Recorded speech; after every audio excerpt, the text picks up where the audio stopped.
오늘 주신 하나님 말씀은 누가복음 20장 19절에서 40절까지 말씀입니다. 한 절씩 교독하시겠습니다. 서기관들과 대제사장들이 예수의 이 비유는 자기들을 가리켜 말씀하시는 줄 알고 즉시 잡고자 하되 백성을 두려워하더라. 이에 저희가 엿보다가 예수를 총독의 지리와 권세 아래 붙이려 하여 정탐들을 보내어 그들로 스스로 의인인 채 하며 예수의 말을 책잡게 하니 그들이 물어 가로되 선생님이여 우리가 아노니 당신은 바로 말씀하시고 가르치시며 사람을 외모로 주지 아니하시고 오직 참으로서 하나님의 도를 가르치시나이다. 우리가 가이사에게 세혈을 바치는 것이 가하니이까 불가하니이까 하니 예수께서 그 간결을 아시고 가라사대 데나리온 하나를 내게 보여라. 네 하성과 글이 여기 있느냐? 대답하되 가이사의 것이니이다. 가라사대 그런즉 가이사의 것은 가이사에게 하나님의 것은 하나님께 바치라 하시니 저희가 백성 앞에서 그의 말을 능히 책잡지 못하고 그의 대답을 기이 여겨 잠잠하니라.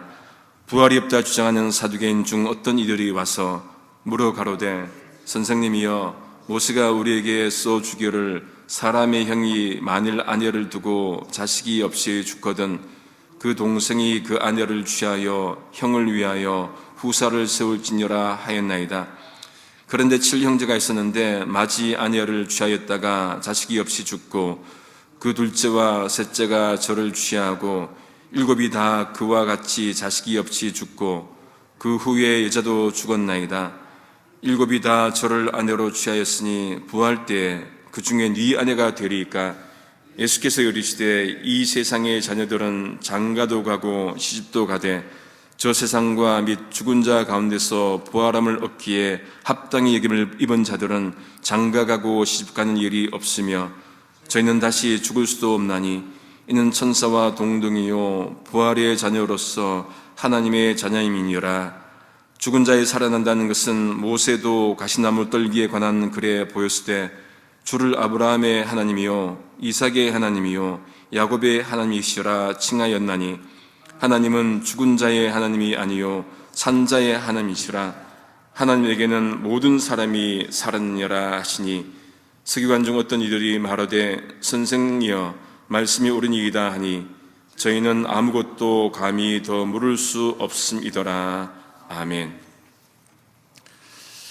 오늘 본문이 있는 누가복음 20장 앞부분을 보시면은 9절 이하를 보시면은 예수님께서 백성들에게 포도원 농부 비유를 하십니다. 한 주인이 포도원을 만들지요 농부들에게 세혈을 주고는 타국으로 가서 오래 있습니다. 포도를 거둘 때가 되었습니다. 주인이 소작료 얼마를 받기 위해서 종을 보냅니다.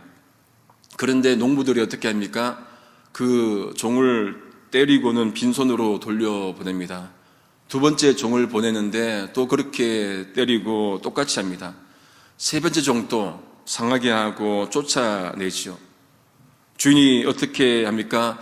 고민하다가 사랑하는 아들을 보내면은 그들이 내 아들만큼은 공경, 존중할 것이다. 그렇게 생각을 합니다.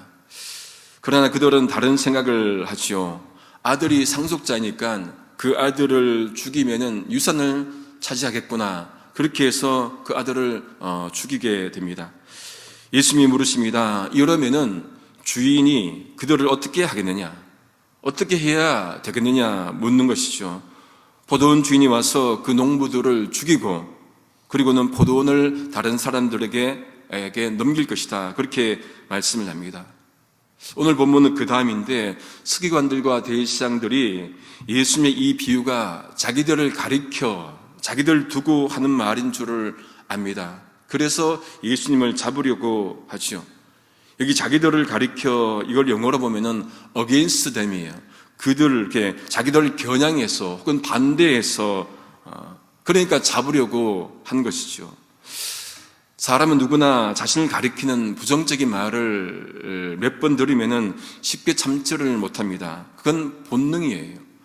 그런데 하나님의 말씀이 자신을 가리켜서 말씀하시면은 들어야 할 것입니다. 그게 믿음이겠죠. 서기관들과 대제사장들이 예수님을 잡으려 하지만은 백성들이 두려워서 주저합니다. 이에 기회를 엿보다가 예수님을 넘기려고 합니다. 누구에게 넘기려고 합니까? 총독의 치리, 다스림에게 넘기려고 그렇게 합니다. 로마 권력에 그렇게 잡아서 넘겨 죽이려고 하는 것이죠. 서기관들과 대제사장들은 당시 지도 계층 아니겠습니까? 그런데 예수님이 와서 그들을 비판하니까 참지를 못한 겁니다. 가만히 있을 리가 없지요. 그래서 정탐꾼을 보냅니다. 스파이를 보내어서 의로운 사람인 채 하고는 예수님의 말을 책잡으려고 그렇게 합니다. 양의 탈을 쓴 늑대의 모습으로 예수님께 접근합니다. 겉으로는 나이스한데 속으로는 다른 마음을 품습니다. 그들이 어떻게 질문합니까? 21절 말씀에 이렇게 질문합니다. 선생님이여, 우리가 아노니 당신은 바로 말씀하시고 가르치시며 사람을 외모로 취치 아니하시고 오직 참으로써 하나님의 도를 가르치시나이다. 우리가 대화할 때 갑자기 상대방에 대해서 좋은 칭찬으로 시작하고 서론이 긴 사람의 말은 뒷말이 분명히 있기 마련입니다. 다른 의도가 분명히 있죠. 그리고는 순리적이지 못한 부탁을 할 때가 있습니다. 서기관들과 대제사장들이 보낸 정탐꾼들 어떻게 시작합니까? 예수님을 칭찬합니다. 주님은 바로 말씀하시고 분명히 숨은 의도가 있기 때문에 그렇죠. 그들이 묻습니다. 이게 본론이에요. 가이사에게 세금 바치는 것이 옳습니까? 옳지 않습니까? 가합니까? 그렇지 않습니까? 이것이 그들이 던진 함정이죠. 받쳐야 한다고 하면은 또 시비 걸 것이고 받지 말아야 한다고 해도 또 시비를 걸겠지요. 그러니 예수님께서 그 관계 속셈을 아신 겁니다. 이 영어로 보면은 듀플리시티예요. 그러니까 이중성, 표리부동을 아신 겁니다. 그것도 예수님께서 꿰뚫어 보셨다. 영어 표현으로 보면 꿰뚫어 보신 그렇게 볼 수가 있습니다. 그러니까 그들의 이중성, 겉과 속이 다른 모습을 예수님께서 파악을 하신 것이죠. 그리고는 그들에게 데나리온 하나를 가져오라 그렇게 말씀을 합니다. 이 돈에 누구의 화상, 누구의 얼굴이 있느냐, 누구의 글자가 있느냐 물으십니다. 가이사의 것입니다. 바로 황제의 것이라 답변을 하죠. 그랬더니 예수님께서 어떻게 말씀합니까? 가이사의 것은 가이사에게, 하나님의 것은 하나님께 바치라 그렇게 말씀을 합니다. 해설서에 보니까 당시 동전에 황제 얼굴이 있는데 그 형상과 함께 글자가 있다고 합니다. 신 아우구스투스의 아들 테베리우스 가이사 그렇게 새겨져 있다는 것이에요. 그 뜻은 그 동전이 가이사에게 속해 있고 그 동전이 통용되는 곳은 어떻게 됩니까? 통용되는 곳은 가이사의 통치가 머무는 곳, 가이사의 통치가 또 그렇게 펼쳐지는 곳, 그런 영역의 의미가 있다는 것입니다. 이들이 만일 예수님이 가이사에게 세금 바치는 것이 옳지 않다 하면은 황제를 거역하는 것으로 잡아가겠지요. 그리고 만일 가이사에게 세금 바치는 것이 옳지 않다고 하면, 옳다고 하면은, 그러면은 황제를 하나님의 자리에 두니까 유대인들이 또 가만히 두지 않겠지요. 그야말로 덫을 놓는 것입니다. 그런데 예수님께서 가이사의 것은 가이사에게 바쳐라 하고 하나님의 것은 하나님께 바쳐라, 그들의 허를 찌른 것이지요. 여러분, 이 말은 이 땅의 시민으로서 우리가 바쳐야 할 세금이 있으면은 잘 내고 법 질서를 잘 따라야 된다는 그 말이기도 합니다. 가이사의 것은 가이사에게, 법은 법대로 지켜야 된다. 우리가 이 땅에 그리스도인으로 살아가는 것, 법 테두리 안에서 우리가 살아가야겠죠. 헌법이 정한 그 안에서 우리가 행하고 살아야 합니다. 그런데 그것만 있습니까? 그 다음 것이 더 중요한 것을 말씀을 하는 것이죠. 하나님의 것은 하나님에게, 하나님의 통치를 잊지 말라는 그 말씀입니다. 동전에는 가이사의 형상이 있지만은 실제로 우리는 누구의 형상 따라 지음받았습니까? 하나님의 형상 따라 지음받았기 때문에 우리는 하나님의 뜻대로 살아야 되는 존재라는 것을 말씀을 해주고 있습니다. 그런데 우리가 말씀 따라 살아야 합니다. 이 땅에서 이 땅이 정한 법도 지켜야 되지만은 궁극적으로는 하나님께서 지으신 창조물이기 때문에 하나님의 뜻대로 살아야 되는 것이죠. 이렇게 예수님께서 말씀하시니까 그들이 예수님의 말씀을 책잡지 못하고는 침묵합니다. 이쯤 되면은 예수님 또 좀 쉬셔야 하는데 다른 무리가 와서 또 예수님께 시비 겁니다. 그들은 부활이 없다고 주장하는 사두개인들이었습니다. 이들이 와서 어떻게 합니까? 모세가 써준 글 가지고 이렇게 또 말을 합니다. 형이 아내를 두고 죽으면은 동생이 형수를 아내로 맞아 들여서 후사를 세워야 되는데, 아들을 세워야 되는데 그렇게 말을 하죠. 맞는 말이죠. 모세가 그렇게 말한 것은 뭡니까? 가족의 대가 끊어지지 않기를 바라는 마음에서 한 말이에요. 신명기 25장에 나오는 그 말씀입니다. 그런데 사두개인들이 그런 상황을 과장해서 이제 질문합니다. 어떤 사람에게 7형제가 있는데, 그런데 마지가 아내를 취했다가 자식 없이 죽고 나머지 6형제도 그렇게 해서 죽었고 마지막으로 그 여자도 죽었다면은 부활 때 그 여자가 누구의 아내가 되느냐, 그 질문이었습니다. 이건 사실 상대방을 가두는 질문이죠. 토론상에서는, 논쟁상에서는 굉장히 좋은 질문입니다. 그런데 예수님 책잡으려 한 그 불순한 의도가 있기 때문에 또 부활에 대해서 잘 몰라서 한 질문이기도 한 것이죠. 예수님이 설명하십니다. 34절 이하에 보시면은 이 세상에는 장가도 시집도 가지만은, 그러나 저 세상에서는 장가도 시집도 가지 않는다. 죽음 후에는 어떤 모습인지 말씀해 줍니다. 예수님은 부활한 자들은 천사와 같아서 동등해서 다시 죽지 않는다고 하십니다. 그들은 부활의 자녀들이므로 하나님의 자녀다, 그렇게 말씀을 합니다. 부활한 자들은 다시 죽지 않고 하나님과 더불어서 영원히 산다는 그 말씀이죠. 사두개인들은 모세 율법 가지고 와서 덫을 놓았는데 예수님은 모세와 연관해서 그 덫을 피하십니다. 37절 말씀 세 번역으로 한번 읽어드리겠습니다. 죽은 사람들이 살아난다는 사실은 모세도 가시나무 떨기 이야기가 나오는 대목에서 보여주었는데, 거기서 그는 주님을 아브라함의 하나님, 이삭의 하나님, 야곱의 하나님이라 부르고 있다, 그렇게 말씀을 하십니다. 무슨 말씀입니까? 아브라함과 이삭과 야곱은 죽었지만은 하나님은 그들의 하나님이라 하신 것이죠. 이 말씀은 그들이 부활해서 살아있다는 그 말입니다. 예수님께서 덧붙이십니다. 38절 말씀에 하나님은 죽은 자의 하나님이 아니에요, 산 자의 하나님이라.